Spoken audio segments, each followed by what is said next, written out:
Welcome to the Slop Temple. We pray this video helps.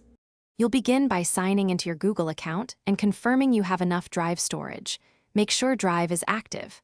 Next, open the Google Drive or Photos app and select the photos you want to upload. Choose full resolution if you care about quality. Once done, tap Upload and create a clearly named folder, for example YIMMDD event, so files are organized immediately. You're starting the process now, and these choices save time later when finding or sharing images. Now you'll organize and sync. On desktop, install Backup and Sync and point it at your Photos folder so uploads run automatically. On mobile, enable the Drive or Photos backup and choose whether to upload on Wi-Fi only. Make nested folders and stick to a naming convention. This helps search and bulk actions.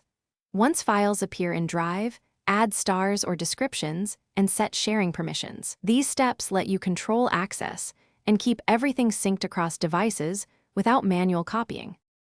To finish, select folders or photos and share them, copy a link or invite specific people, and pick view, comment, or edit permissions based on trust. Then, manage storage by reviewing Drive's storage view, removing duplicates or large files to free space. If something goes wrong, start simple. Verify your internet connection, ensure you're signed into the correct account, clear the app cache, and retry.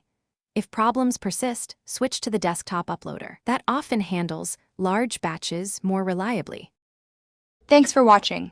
Consider subscribing if we helped you.